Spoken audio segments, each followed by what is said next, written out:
Hi guys, so this is the start of the Chapter 1 Foundations of Communications video lecture, and we're going to talk about basically what is communication in this set of video lectures. So, come on. We'll start with the nature of communication. So what is communication? It is a complex process through which we express, interpret, and coordinate messages with each other. It's how we show others how we feel and how we understand what other people might be thinking or feeling.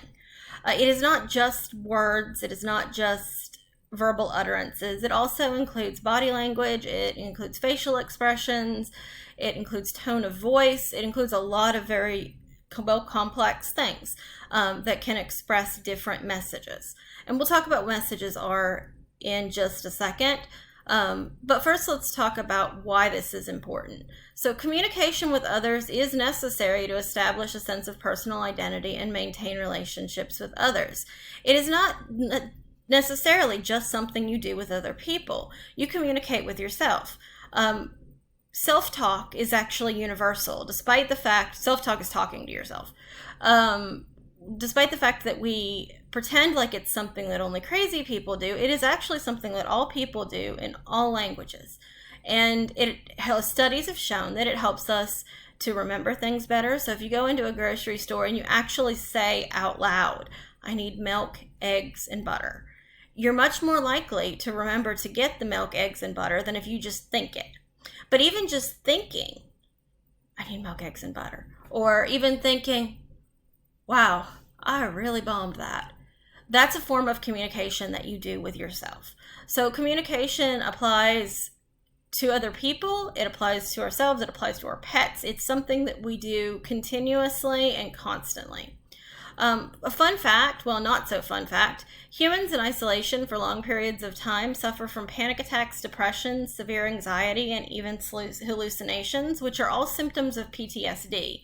So the very state of being alone for an extended time can actually cause PTSD or PTSD-like symptoms, even if all other physical needs are met. If you know anything about PTSD, it's normally something that only occurs after experiencing a life-threatening event or after seeing a life-threatening event, someone else exposed to it. And so our brain processes the lack of communication, just being alone, as a life-threatening event, which I think is really remarkable. So what are messages? Well, communication is fundamentally about messages, and messages are verbal utterances, visual images, and nonverbal behaviors that convey a thought, feeling, or idea. So they're anything that, well, conveys a message about something, and that's a very, very broad term. So it can be a thought, it could be body language, it can be a tone of voice, it can be a facial expression, it can be words, it can be anything that demonstrates a thought, feeling, or idea. So it's a lot of different things. And it's done through encoding. Encoding is the creation of messages. That's the sociological term for it. Decoding is the interpretation of messages. So let's say you're talking to a friend and they say something you don't want to hear. And you go, yeah, whatever. Well, you've encoded the message, yeah, whatever, to be kind of sarcastic. And your friend will probably catch on to that sarcasm and respond defensively or angrily. The friend is interpreting or decoding that message that you've sent. Feedback is the response that indicates how the message was interpreted. So when your friend decodes that message, yeah, whatever, they might, as I said, they might get defensive. So that defensiveness would be the feedback. So canned plans. Canned plans are templates that we have for interacting with other people, and we all have them. So this might be something that we've learned to do, like saying hello when you encounter someone new, or introducing yourself, or please and thank you for requests or gratitude, or even raising your hand to ask a question in class. They're just kind of the rough guidelines that we have for how to deal with a unique situation that we maybe have not been in before. They're called canned plans, and you probably have many of them for many different situations, and they probably are different for different situations. You would have a different canned plan for an interview with a potential boss than you might have for your best friend. So interacting with friends versus a boss, strangers versus people you know well, online versus in person, or at school versus at home, you have different canned plans for all of these. Scripts. Canned plans involve both body behavior, body language, and verbal language. So they can be something you do. The verbal part of that is called a script. So the words you say. If you go up to someone and you shake their hand when you first meet them pre-COVID, the whole shaking your hand and saying hello, that's the canned plan. The actual saying hello, that's the script. Scripts are like preloaded suggestions of what to say in a given situation. They're kind of your brain's autocomplete for a text message, if the text message, of course, was a situation. We learn these from culture and from media, such as TV. They are all learned. Canned plans and scripts are not innate. They differ dramatically between cultures, and we draw from these for almost all interactions. So communication context. So what is that? That is the situations that surround a communication event. And I know that sounds like a lot of ease, a lot of technical jargon. So we're going to go into some more detail.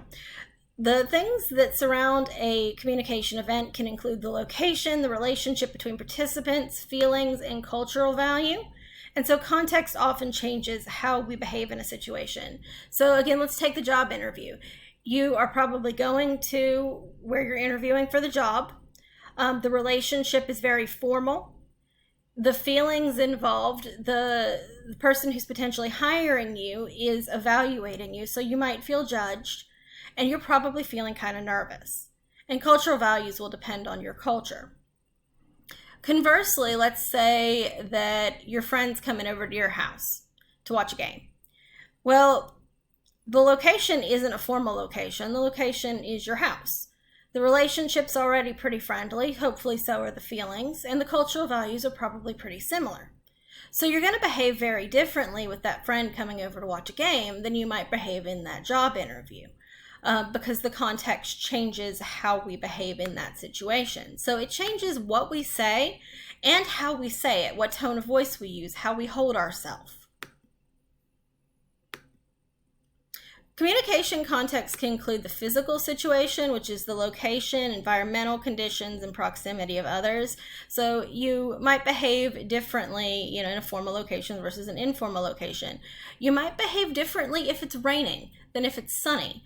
You might behave differently if there's a bunch of other people around that might overhear your conversation, then you might in a private situation where there's no one else around. The social situation is also part of the communication context. See, I stumble over my words, Dave. The nature of the relationship. So is it friendly? Is it formal? How well do you know each other? That will change how you communicate. The historical situation is any previous information that you have. So is this someone you just met, or is it someone you've known for years?